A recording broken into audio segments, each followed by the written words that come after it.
Hello students, this is Raveena here. So आज हम start करते हैं अपने नए टॉपिक से। जो भी बच्चे एमकॉम कर रहे हैं, उससे पहले मैं चाहूँगी कि आप लोग मेरे चैनल को सब्सक्राइब करें, लाइक करें और इसके साथ बने रहें। तो मैं आपको बताती हूँ, आज मैं कुछ और नए टॉपिक्स आपको देने वाली हूँ जो कि बहुत इंपॉर्टेंट है। मुझे पता है एमकॉम वही बच्चे कर रहे होते हैं जिनके पास इतना टाइम नहीं है, मतलब कि हम डिस्टेंस से इसलिए करते हैं हम और भी चीज़ें मैनेज कर सकें। तो आई नो बहुत से बच्चों के पास उतना टाइम नहीं होगा कि वो पूरी की पूरी बुक्स को पढ़ें, है ना। तो हम क्या करेंगे कि हम इम्पॉर्टेंट टॉपिक उठा लेंगे। आज मैं ऐसे इम्पॉर्टेंट टॉपिक्स आपको देने वाली हूँ जिनके अलावा आपको कुछ भी करने की ज़रूरत नहीं है। MCO 01 जिसका नाम है ऑर्गेनाइजेशन थ्योरी एंड बिहेवियर, इस टॉपिक के, इस सब्जेक्ट के मैं आपको पूरे इंपॉर्टेंट टॉपिक्स देने वाली हूँ, जिसके अंदर आपके क्या कहते हैं, इसके अंदर MCQ आप लोगों के आते ही नहीं है। आपको पता है कि 8 क्वेश्चंस आते हैं, 8 क्वेश्चंस आते हैं जिसमें से आपको कितने 5 अटेम्प्ट करने होते हैं।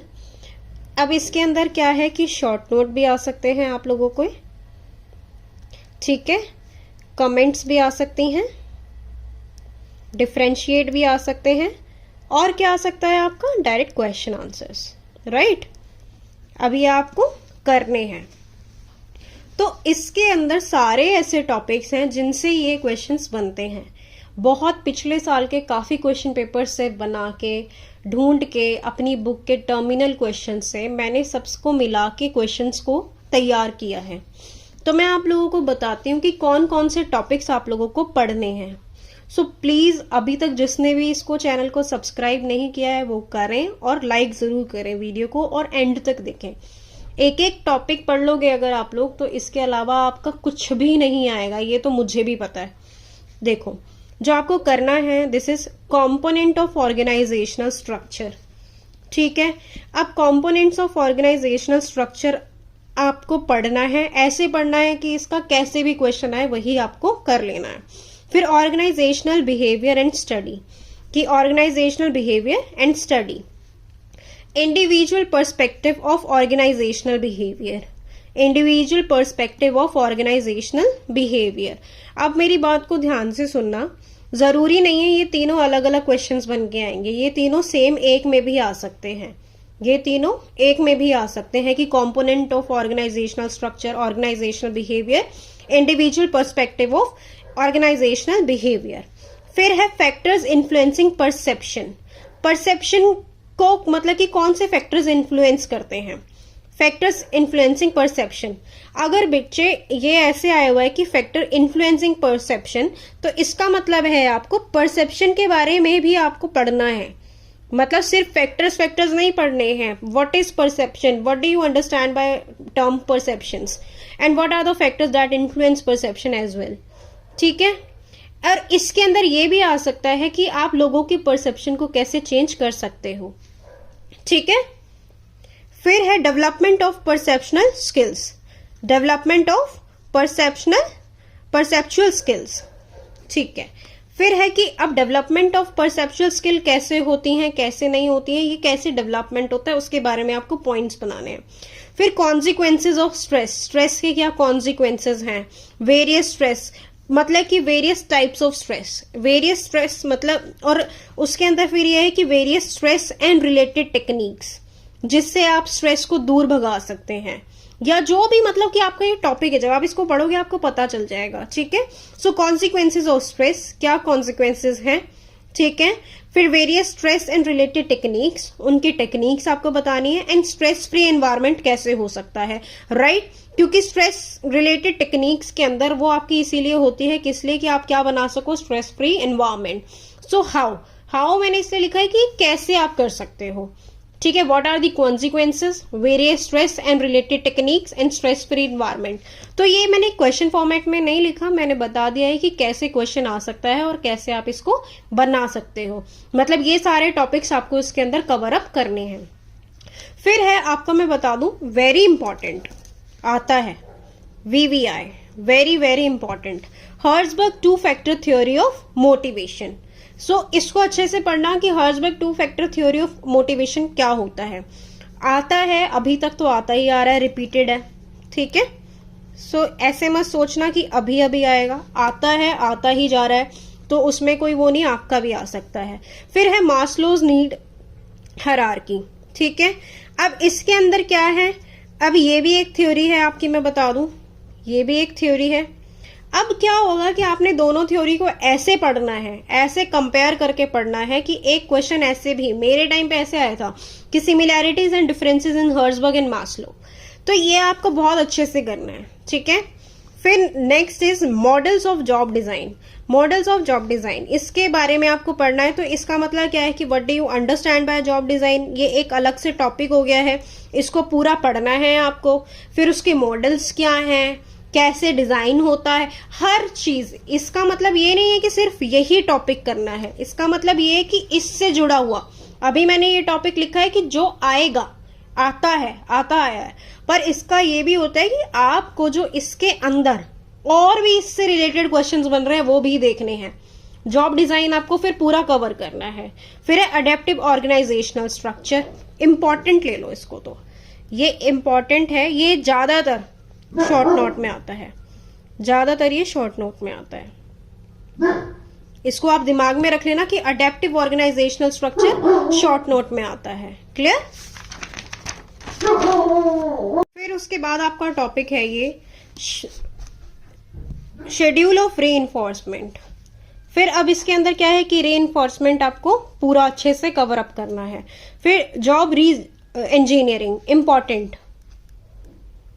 इंपॉर्टेंट ये आता है ज्यादातर शॉर्ट नोट में, ज्यादातर आपका आएगा ये शॉर्ट नोट में। क्लियर। फिर factors in building effective organisation, कि what are the factors that are involve in building और इफेक्टिव ऑर्गेनाइजेशन, ठीक है। ऑर्गेनाइजेशनल बिहेवियर भी हो सकता है, ऑर्गेनाइजेशन भी हो सकता है, मेनली तो हम ऑर्गेनाइजेशनल बिहेवियर के बारे में बात कर रहे हैं, तो ये हो जाएगा कि factor in building effective organisational behaviour. फिर है theories of learning. Theories of learning बच्चे रिपीटेड है, बहुत बार पूछा गया है, बहुत बार, और ये आता ही है। इसको कंपल्सरी और नेसेसरी इंपॉर्टेंट लेके चलो इसको, कि ये तो आपको करना ही है। Process of formation of attitude, process of bringing changes, कि क्या मतलब कि क्या प्रोसेस है फॉर्मेशन का, formation of attitude and process of bringing changes. Clear. फिर उसके बाद है ओवरव्यू ऑफ ऑर्गेनाइजेशनल बिहेवियर। अब ओवरव्यू ऑफ ऑर्गेनाइजेशनल बिहेवियर में आपको पता ही है कि ओवरव्यू में क्या आता है, इसका मीनिंग आएगा, इसके टाइप्स आएंगे, इसके मॉडल्स आएंगे, इसका जो भी होता है XYZ। कंप्लीट ओवरव्यू का मतलब होता है a complete summary of organisational behaviour. Clear. कि आप उसको कैसे मेंटेन करके चल सकते हैं, कैसे नहीं करके चल सकते, तो ये ओवरव्यू के अंदर आपके सारे पॉइंट्स आते हैं। ओवरव्यू कोई एक अलग से टर्म नहीं है, ओवरव्यू के अंदर आपको मतलब कि ओवरऑल पूरा दिखाना है, आपको पूरा व्यू दिखाना है कि ऑर्गेनाइजेशनल बिहेवियर क्या है, कैसे उसको अच्छा बनाया जा सकता है, क्या फैक्टर्स हैं जो उसको खराब करते हैं। क्लियर। फिर है थ्योरीज ऑफ पर्सनैलिटीज, बहुत इंपॉर्टेंट है, आता है ज्यादातर। Theories of personalities very very important. फिर है गोल्स ऑफ ऑर्गेनाइजेशनल बिहेवियर, कि क्या गोल है, what are the goals of organisational behaviour. Clear. अब देखो ऑर्गेनाइजेशनल बिहेवियर यहां पे भी था, ऑर्गेनाइजेशनल बिहेवियर का ओवरव्यू, ओवरव्यू के अंदर भी आ गया ये गोल्स ऑफ ऑर्गेनाइजेशनल बिहेवियर। तो आप ये समझ पा रहे हो कि ऑर्गेनाइजेशनल बिहेवियर से जुड़ी हुई जितनी भी चीजें हैं वो कितनी इंपॉर्टेंट हैं, ये टॉपिक कितना इंपॉर्टेंट है। क्लियर। फिर है डिटर्मिनेंट ऑफ जॉब सेटिस्फेक्शन, ठीक है। अब जॉब सेटिस्फेक्शन एक टॉपिक है आपका जो कि आपको बहुत अच्छे से करना है। फिर formal work group and informal work group, इसके अंदर डिफरेंसेस आ जाते हैं, 101% इंपॉर्टेंट है। क्लियर। फिर है आपका sources of resistance of to change, ठीक है। अब आप कैसे चेंजेस कर सकते हो, तो चेंज करके आपका एक पूरा टॉपिक है, उसको अच्छे से पढ़ना, वो मैं आपको आगे पढ़ाऊंगी। आप मेरी वीडियोस देखते रहना, चेंज करके कि चेंजेस क्या हैं, चेंज कैसे चेंज होता है, क्या किस वजह से चेंजेस होते हैं, तो उसका एक पूरा टॉपिक है, ये आपको अच्छे से करना है। फिर है contemporary issue in organisational theory. Clear. Organisational theory में कंटेम्प्रेरी इश्यूज क्या है, तो इसके अंदर क्या है कि आपको ऑर्गेनाइजेशनल थ्योरीज करना बहुत इंपॉर्टेंट है। क्लियर। फिर उसके अंदर क्या इश्यूज हैं। फिर qualities of an effective leader, effective leader की क्या क्वालिटीज हैं, राइट। कि what are the qualities of effective leader, important है, आ जाता है।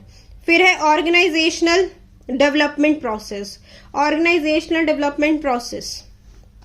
फिर है managing multinational organisation, very important. फिर है अडेप्टिव स्ट्रक्चर, मैंने बताया था नेक्स्ट लास्ट क्वेश्चन में भी आया था ये और अभी भी आया है। अडेप्टिव स्ट्रक्चर आता है तो आप इसको प्लीज अच्छे से तैयार कर लेना। तो अब मैं आपको बताऊं कि एक बारी हम इसको देख लेते हैं कि ये कुछ 25-26 टॉपिक हैं, ये कुछ 25-26 टॉपिक हैं जिसमें से आपका पेपर बनना है। इसके अलावा मुझे नहीं लगता आपको कुछ भी और करने की जरूरत है, ये इनफ है। आप अगर इसको करके चले गए तो आपके 8 में से 7 क्वेश्चन तो इसी में से आएंगे और आपको 5 करने हैं।